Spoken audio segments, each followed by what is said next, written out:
అలాంటి సంస్కృతిని మనం ఇక్కడ పెంచి పోషిద్దామా? అది అది మంచిదేనా ఆ సాంప్రదాయం? ఏదో పిఎస్సి చైర్మన్ మాకు అలంకార ప్రేమో లేకపోతే దాని నుంచి ఏదో పెద్దగా మాకు ఒరిగేదటో కాదు.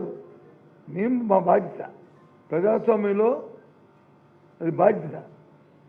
ఓ ప్రతిపక్షం తొలగ బాధ్యత, అధికార పక్షం వచ్చి వాళ్ళు కూడా వాళ్ళ బాధ్యత. కానీ ఇవాళ అవన్నీ తొంగలో తొక్కారు.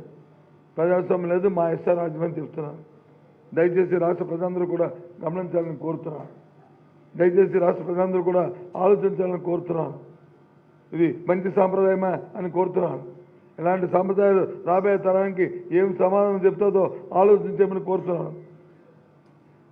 అందుకే మేము వచ్చి ఇవాళ ఏవైతే మూడు కమిటీలకు సంబంధించి ఉన్నాయో వాటికన్నింటినీ కూడా మేము అందరం మా పార్టీ తరఫున మేము బాయ్కాట్ చేస్తున్నామనే విషయాన్ని చెప్పడానికే మీ దగ్గరికి వచ్చామనే విషయం మీ ద్వారా తెలియజేస్తున్నాం. న్యాయ నియంత్రణ ప్రదే రేపు ఆలోచన చేద్దాం. కానీ ఇలాంటి సాంప్రదాయాలు మంచిది కాదు.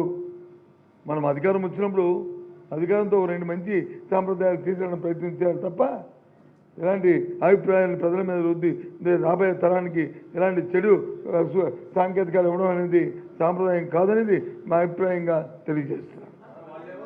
ఒక నిమిషం, ఒక్కొక్కరు రూల్స్ చెప్పండి. రూల్స్ ఏంటి? రూల్స్ మీకు తెలిసిన రూల్స్ చెప్పండి. వాళ్ళు చెప్పిన రూల్స్ చెప్పండి స్వామి. వాళ్ళు చెప్పిన రూల్స్ చెప్పండి స్వామి. రూల్స్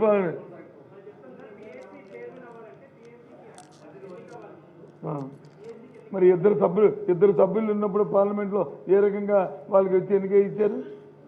అది డిస్కషన్లో నెగోషియేషన్ బట్టి సాంప్రదాయం బట్టి ఆలోచన ఉంటుంది.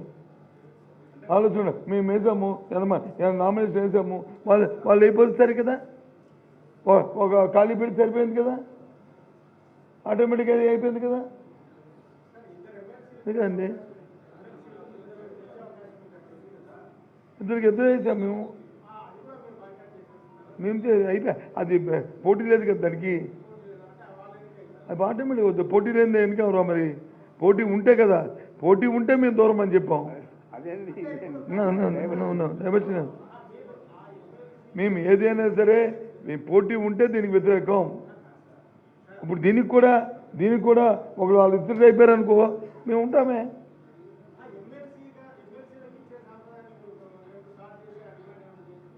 నాకు అర్థం అవ్వలేదు.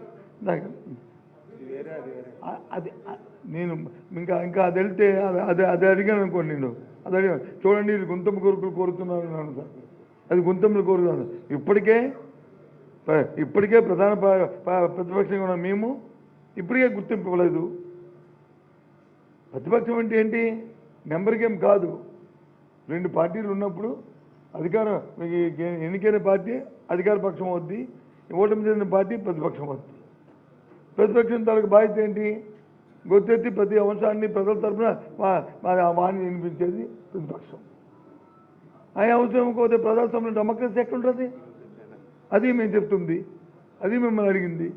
అంతేగాని మాకు ఇంకా ఎమ్మెల్సీకి ఇవ్వండి అంటే అది మేము అది ఇంకో ఇది అడుగుతున్నారండి, ఇది అత్యాశకి పదవి గురించి కాదు. ఇక్కడ ఉన్న సాంప్రదాయాన్ని మనం తొంగలు తొక్కొద్దని, ఉన్న సాంప్రదాయాలు కొనసాగించాలని మేము మా డిమాండ్.